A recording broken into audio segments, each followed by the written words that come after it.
Ozempic. That's how I'm going to start it. So listen, folks, obesity is a problem in the United States, and it really should come to a surprise to no one watching this video that I myself am an obese person. So before I start talking about Ozempic and the social impact that it's currently having, I want to talk a little bit about myself first. I promise it's going to be relevant. I haven't always been obese, but I've struggled with weight with the past about 10 years or so once I got to college. So as you can see in this expertly made graph, I've been around the same height since 13. I hit puberty kind of early. I got to the wonderful height of 5'9", and we can see my weight over the years. So I was in football in high school. I was a pretty lean 220 pounds for most of the time in high school. I wouldn't have considered myself obese back then, even though according to BMI, I was obese, but I was fit. I was in shape. I was lean. Then once I got to college, I didn't really track anything. I was getting super stressed out. I was depressed, college. By the time I had graduated, I didn't realize I had gone over 300 pounds. I didn't weigh myself until maybe a year out of college, but I realized I had somehow gained an extra 80 pounds. Then I decided to do drastic lifestyle changes. I first went full vegetarian. Then after being vegetarian for a while, I adopted a dog and started walking my dog. Then I was vegetarian keto for a couple months. And you can see by the time I was 24, I lost a ton of weight. I was back down to 220 pounds. And then I got into a relationship. But then I got into a relationship with somebody who had a nut allergy, and I used that as an excuse for myself I'll just drop being vegetarian. I'll change all my lifestyles. And I, through that relationship, gained a bunch of weight back. When we broke up, I said, fuck it, we're going right back to it. After we broke up, I just became vegetarian again and was walking my dog more, yada, yada, yada. And I started working out. And that got me down to 220 pounds again. Again, by most metrics, I would still be considered obese, but I felt really good at that weight. And then I started dating Aurora. And again, I'm not blaming my partners. I personally took that as an excuse to change my lifestyle again for the negative. And I've been 300 pounds for probably the last, year, maybe plus. Now I'm currently at a point where in my life, simply eating better and exercising has not been effective. I'm 30 years old now. It's not like when I was 24 and I could just chill and figure it out and feel happy. Because you're absolutely right. You can be fat and be happy. When I'm like 250 pounds, I'm still fat. I'm just happier. But right now I'm not happy. And I'm not happy at this weight. Over the past year or so, my dog that I used to take walks with was getting older and older. And so we couldn't take longer walks. I was no longer vegetarian. My eating habits weren't being monitored as great. I quit my job. And so I've become a lot less active, although I wasn't super active at my job previously anyway. But for the past 2 months this year, since January, I have maintained a calorie deficit under 1,800 calories a day, which is far below what the suggested calorie intake for somebody my height and size should be taking in. Of course, there were days here and there, but for nearly the entire time, I've been dieting to be under 1,800 calories every single day, including taking longer walks and using a treadmill that I have in my room here. And I have lost maybe 10 pounds, maybe. It depends. How much of that was just on January 1, me being bloated and hungover. All of that is to be said that sometimes it's not just as simple as calories in, calories out. There are so many ways and reasons why people can gain weight and have struggle losing weight. Sometimes fat people are seen as being lazy. In fact, most of the times fat people are seen as being lazy and just, don't eat McDonald's and you'll be all right. But with me as an example, let's talk about why maybe potentially I have had issues with losing weight. First off, I have a family history of hypothyroidism. A lot of the women in my family have issues with their thyroid. I have 2 males on my mom's side of my family that have been diagnosed with hypothyroidism. Your thyroid is a gland that actively produces hormones that help with your metabolism and help you digest things. And so when you have an underactive thyroid, you can get things such as high cholesterol, weight gain. I also have a family history of diabetes. I've not been diagnosed with diabetes, although as Aurora reminded me, apparently when I was in high school, my mom took me to get a physical when I was playing football, and the doctor said that I might be pre-diabetic, and my mom got pissed about it because back then we just didn't know that was possible. I've checked my blood sugar. I've gone to the doctor. I've gotten tests for hyperthyroidism. And while I just barely stay under the realm of normal thyroid production, they won't then diagnose me as having issues. And they just look at me like, you're just fat. All of the symptoms that you're having is you're just fat. And so stop being fat, sweaty. That's what they tell me. That's what the doctor tells me. Because I've quit my job, I don't have health insurance. Now, that was obviously a choice. I could have stayed at my job. I've instead chosen to pursue a full-time endeavor of, doing online content creation. But regardless if I had insurance, I still can't get diagnosed, because when medical professionals look at fat people, they just say you're fat, and it completely glosses over all the issues you might actually be having. So why do I bring all this up? Well, there's a newish trend right now on the internet revolving around this drug called Ozempic. And so if you haven't heard about Ozempic, we'll get into it in just a second. But first, I want to show you this TikTok from Amanda Show alumni, Josh Peck himself. All that work and what did it get me? Why did I do it? So Josh Peck, a comedian who is sort of known for having a massive weight transformation, is just kind of like bad-mouthing people who use Ozempic. Now, are there people who abuse Ozempic? Sure. There are also plenty of people who get prescribed Ozempic. And by making it seem like when you use Ozempic, you're not losing the weight for real. Because you see, losing weight is often seen as like this noble task. As somebody who's lost weight a ton, right? I went from 300 pounds to 220 pounds in about a year and a half. Every single time I went somewhere where somebody hadn't seen me in a while, it was comments of, you look great. Wow, you look awesome. Man, you look like the wind's gonna blow you away if you stand wrong. And you get all these comments of people like congratulating you as if you just did the most brave, noble thing that's ever happened. And of course, the inverse of that is when you gain weight again, because most people do gain weight after they've lost weight, you feel worse. And so what a lot of people see is this natural and relatively easy thing of just like, oh, just eat less and exercise more. Whenever somebody finds a method that goes against that, it gets regarded as cheating. If you don't believe me, let's look at the comment section. Okay, this video has 2.4 million likes. The number one comment, 232,000 likes on this comment. No, Josh, you did it the right way and you don't have weird Ozempic face. Thank you. What? What do you mean? What does this comment mean? How do 232,000 people feel okay just being like, no, Josh, you did it the right way? What the it's disgusting to me. And then this comment with 18,000 likes, Ozempic fixes the symptom, not the problem. You are describing a drug, man. That's like saying, oh, anti-anxiety medications don't fix the problem. They just fix the symptom. Yeah. The symptom is people wanting to do self-harm. That's just an insane thing to compare. You wouldn't tell somebody who is on antidepressants or anti-anxiety medication, the pill's not actually making you better. The pill is very, very important to maintain a lifestyle. So what comments like these highlight is just a stigma against fat people and how they should just lose their weight. It's so easy, right? Just lose their weight. And I think a content creator as massively popular as Josh Peck should do better than making content shaming people for losing weight and also just not moderating his comment section of people shaming other people for losing weight. Because even if you open up these comments, a lot of them will be like, well, if you get prescribed it, it's fine. Do people just think people are going around and finding backstreet Ozempic and stealing it from the hands of people who have been prescribed it? You don't just happen upon a supply of Ozempic in a warehouse and take it home with you and steal that medication from other people. So let's get into Ozempic and what it is. Again, little background. I have a biochemistry degree that does not make me an expert. All it does is it allows me to hopefully be able to describe things a little bit easier to you as somebody who may not have that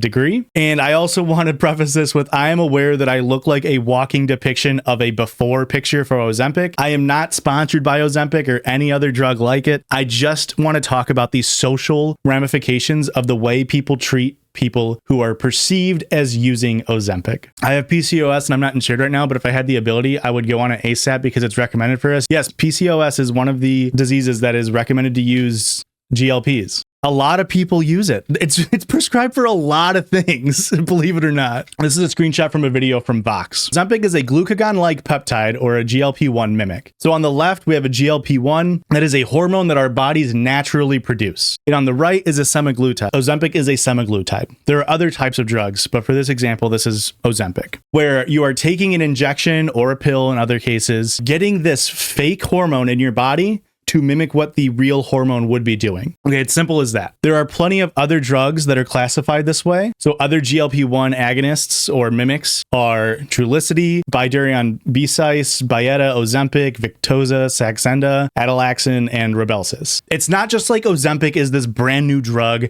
that no one's ever used before, and there's no history of how it's being used. There's studies on this stuff. According to the Mayo Clinic here, which is where we're pulling this information, these drugs mimic the action of a hormone called glucagon-like peptide 1. When the blood sugar levels start to rise after someone eats, these drugs stimulate the body to produce more insulin. The extra insulin helps lower blood sugar levels. Lower blood sugar levels are helpful for controlling type 2 diabetes. However, it's not clear how GLP-1 leads to weight loss, but they do know that it does help to curb hunger. Stuff that I've read implies that it sort of makes your metabolism digest food longer, which allows you to get more nutrients out of it, which just tells your brain, hey, you're not hungry anymore. You got food in your body. There is a lot of issues with insulin resistance, which is something from being obese and eating the foods that are available to you, which means your body doesn't respond when you eat. Your body no longer responds to the food. It thinks that you haven't ate yet. And so you just keep eating and binge eating. It's one of the main issues with insulin resistance. So what this drug helps doing is just telling your body when you eat, hey, you ate. So that's all it does. And it also says here, when it comes to side effects, the downside of all GLP-1 drugs is that all but one have to be taken by a shot, which shots suck. They just suck to administer. People are less likely to do it if they're doing a shot. There are some other side effects, some more serious, but the most common side effects often improves as you continue to take the drug for a while. And the more common side effects are nausea, vomiting, and diarrhea. So like the most common side effects are just issues of your body adjusting to a new eating regimen, and then they go away for the most part. So a lot of the side effects aren't really a big deal in terms of most people who are taking it. And now this can be great for a study for a country like ours, right? Because in America, according to, this is the National Institute of Diabetes and Digestive and Kidney Diseases, nearly 1 in 3 U.S. adults are overweight, and about 9% are classified as severely obese, obese like Mr. Beast. Nearly 31% of all men and women in the United States are overweight, 42.4% are obese, with 9.2% of them being severely obese. Now, of course, there is a long history of what constitutes obesity. And, I'm not saying everybody who's obese needs to not be obese, but there are a lot of people who are having negative health effects by being obese. And the thing is, the negative effects of being overweight can be varied. Some people might not have health issues. Others might develop heart disease or PCOS or sleep apnea or high blood pressure or fatty liver disease, to name a few. So wouldn't you want to administer a drug that could help with these things? What's the harm, right? Well, most of these drugs are not technically approved to be prescribed for weight loss. Like, what's the harm? Like, why can't we just give these out, right? Well, according to this Washington Post article, this is from last June, Ozempic is only regulatory approval for diabetes, but it contains the same active compound, semaglutide, as another drug approved for obesity, Wegovy. Because many insurers do not cover weight loss medications, doctors have ordered Ozempic to treat obesity, a practice known as prescribing off-label that is common across healthcare. So there is other drugs that are semaglutides that have been approved for it. It's just Ozempic specifically has not been actively approved for it. And so the real issue when it comes to Ozempic in terms of widespread use is twofold, but it's really just one problem in a trench coat. So number one, overprescribing drugs can lead to shortages for patients that use the drugs for approved usage, in this case, diabetes. You'll see this a lot in comment sections where people say, people who are using Ozempic are stealing it from those who are actually needing it for diabetes, let alone the fact that the number one precursor for diabetes is obesity. But as we can see here in this Washington Post article, new prescriptions for Ozempic and Wegovy made by Novo Nordisk have surged 140% and 297% respectively as of a year ago. And again, this is about 8 months old. According to research note from Cowen analysts, with list prices of more than $900 a month in the United States, GLPs are far more expensive than older weight loss drugs. And some insurance are requiring patients to clear more hurdles before covering them, according to several doctors who treat patients for obesity. And so the problem here is people who need the drug for diabetes aren't going to be prescribed it because it's already being prescribed to other patients for off-label obesity treatments. And you can see here, it's $936 in the US on average. It is $169 in Japan, $147 in Canada, and $83 per month in France. Do we see what the issue might actually be? The issue here is a manufactured shortage because the insurance companies don't want to pony up the cash to the pharmaceutical company. And as we can see, insurance companies don't cover GLPs for weight loss. Along with overprescribing, not allowing the drug to be prescribed to new patients, insurance companies don't cover GLPs for weight loss. Even though the American Medical Association recognized obesity as a disease in 2013, treating it is still shaped by a stigma. Some insurers do cover off-label uses of GLP drugs, while many do not. The eat less, move more approach is really not very effective for the average person who's looking for meaningful, sustained weight loss. So both of these issues are really manufactured ones. There are issues that are caused by big pharma artificially limiting their supply to its drugs and hoarding the IP and not allowing generics to be made. And then by insurance companies that are upset that they're losing money by giving potentially life-saving medicine to those who need it. Neither of these issues should be put on those who are taking Ozempic or other GLPs for weight loss. These are issues that are born solely from a capitalistic framing of companies wanting to make more money. Because while many GLPs are prescribed for diabetes and other diseases, the number one cause of diabetes is obesity. And so you can't shame people who are actively fighting obesity from using a drug that is helpful in preventing diabetes. So the CDC in prevention estimates that more than 40% of adults older than 60 are obese. And treating just 10% of those Medicare beneficiaries with Wegovy would cost $26.8 billion per year to the insurance companies. That's why they don't want to do it. And of course, obesity is, while it's labeled as a disease by the American Medical Association, it's treated more as a moral failure. And therefore, treatment for obesity is frequently disregarded as a lazy attempt to skirt the hard work by fat people. But it's not that simple, though. Obesity isn't just caused by being lazy, as much as people in my YouTube comment section may have you believe otherwise. And I get a lot of comments about me being fat in my YouTube comment section. Because you see, according to the CDC, there are plenty of factors that can affect obesity. One of them would be, of course, you have your food, your activity. You also have sleep patterns. You also have genetics. You also have other illnesses and medications. Like I said, things like diabetes, PCOS. There's plenty of things that can lead to increased weight gain. And there's a ton of social determinants of health. This is where you might see stuff like food deserts, where there are literal miles and miles and miles in the United States where people do not have access to safe and healthy and affordable foods. Not to mention the lack of time to shop for and cook those healthy meals, because we spend so much time as Americans either going to work, being at work, or driving home from work, or getting ready from work. There's so much time in the day that can't be pushed to monitoring your diet. A lot of people will see people who are diabetic or fat as a moral failing upon themselves. As in, because I'm fat, I'm like bad and lazy and stupid. I mean, I live in a pretty rural area. We had to drive 20 minutes to get to the nearest mall. By 20 minutes, I mean, like 17 miles. The nearest mall, the nearest fast food that wasn't a McDonald's or a Subway, we had to drive 20 minutes. To get to a movie theater, we had to drive 20 minutes. Like, there's so many things that we just didn't have. And even then, when we go, the only places I could grocery shop were Walmart, or if I want to go to Hy-Vee, which is more expensive, and then Aldi. Like these big box stores that are just, they don't actually offer fully great healthy food options. And food deserts get so much worse than that. We also don't have walkable cities. In Europe, you have a ton of walkable cities. In the United States, we don't. The average commute in America is 30 minutes of driving. We don't have affordable or close gyms in a lot of the United States.